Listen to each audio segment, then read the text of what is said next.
posible gyud di ay nga ang usa ka nasod progresibo, ang usa ka nasod asenso.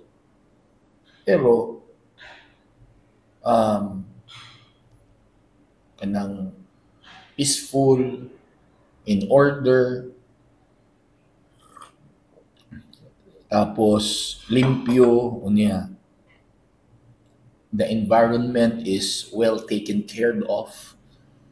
Kay ang ato manggong concept kapag ka ang usa ka nasod progressive is so westernized, di ba?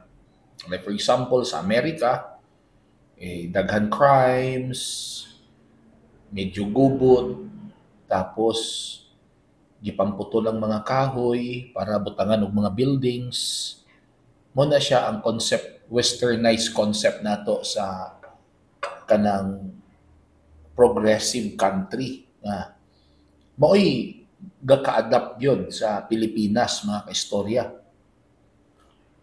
na normal lang sa usa ka highly urbanized nga lugar, sa usa ka progressive nga lugar, nga daghan mga petty crimes, yagaw ang mga tao, unya wa nay kahoy. Pero kana nga concept gi kuan na siya, gi guba na sa nasod sa Taiwan. Personally, wala pa ko kadtong Taiwan. Wa mo ko'y pamiliti, mga kaistorya. Pero sigon sa akong nakita sa internet o sigon usab sa mga gipang istorya sa atong mga kaila nga nakabisita na didto, they were very amazed kung unsa ang Taiwan, mga kaistorya. Ang ilang mga description sa Taiwan is in order ang nasod. They felt safe and secured sa Taiwan. The fact is, according sa study, ang Taiwan is the third safest country in the world. Ha?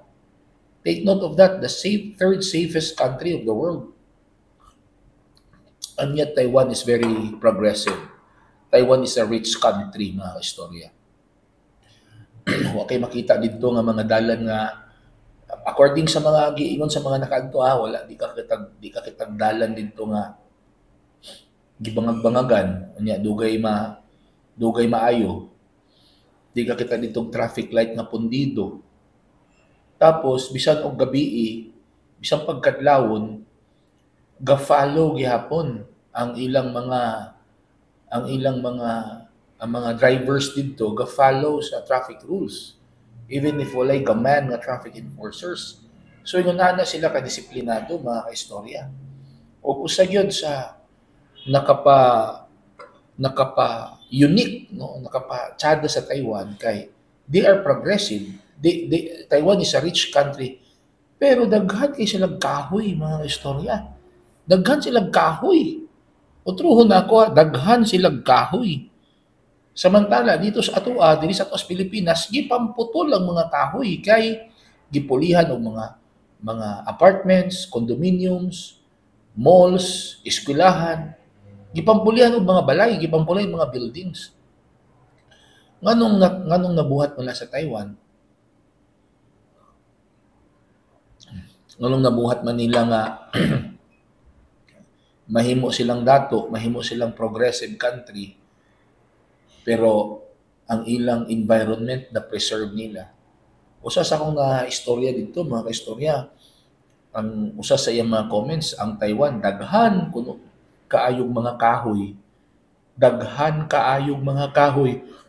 Napoy usa akong na istorya nga, gina-preserve daw nilang kahoy dito. Kung magtukod silang building, ang building mo'y mag-adjust sa kahoy. Dili ang kahoy mo'y mag-adjust sa building. To the point nga i-compromise ang kahoy, putlon ang kahoy para matukod ang building. Mamali ka kahit abo sa Pilipinas. Mabitan na ang Pilipinas, baha, muulan lang 30 minutes, bulutaw na, di ba? Wala naman tayo kahoy, gigipampulian ng mag-building. Wala naman tayo kahoy, gigipang siminto naman, mga istorya. But unlike Taiwan, simentado ilang dalan, daghan silang infrastructure, pero kung unsa kadaghan ang ilang infrastructure, maupod kadaghan ang ilang mga kahoy, mga kaistorya. Kanang mga gagmay daw dito nga, di daw kakita dito mga kaistorya og vacant lot nga walay sulod. Tanang vacant lots dito sa Taiwan mga kaistorya, gina-develop sa ilang gobyerno into a park. Ginahimo nilang park. Unya, ginatamnan nilang kahoy. Nakita na ninyo mga kaistorya. So, unsay bottom line ani? Nganong inaani ang Pilipinas? Pilipinas, bakit ang hirap mong mahalin? Pilipinas, bakit ang hirap mong mahalin? Nganong inaani ang Pilipinas? I think it all boils down to leadership. I think no leadership din na siya mga kaistorya. Ang mga gipampili nato nga mo'y manguna sa atong nasod, if I am not mistaken, gamay ra diha nga ang kasing-kasing naagyod sa pagserbisyo sa mga katawhan, naagyod sa pagserbisyo sa nasod, naagyod sa mga paghuna-huna kung unsay ikaayo sa mga katawhan o unsay ikaayo sa Pilipinas. I think kadaghanan gid mga kaistorya ang ilang ginahuna, ang ilarang kaugalingon, ang ilang personal vested interest, ang ilang career, ang ilang negosyo nga mapadayon, mapadako ug maprotektahan. Meaning to say, ang atong kasagara sa atong mga napili diha nga mo'y manguna sa tuwa, more into personal interest, not for the interest of the Filipino people and for the country. Nganong makaya man sa uban? Di ba? Nganong makaya sa uban? Nganong di ba nato kaya? E di nga na sa atong mga leaders, kay kaning mga leaders, sila man ang kapitan nato, di ba? Sila man ang gadalas atua, sila man ang gahimo sa road map sa Pilipinas.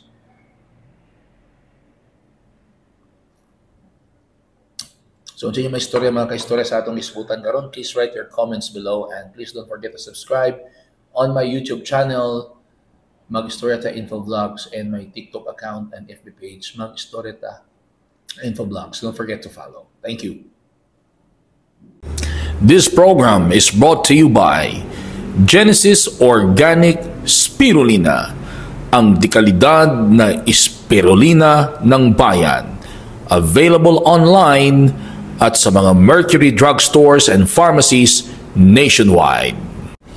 Ang Genesis Organic Spirulina ay itinanim sa isang fresh mineral water in an environment with a very low pollution.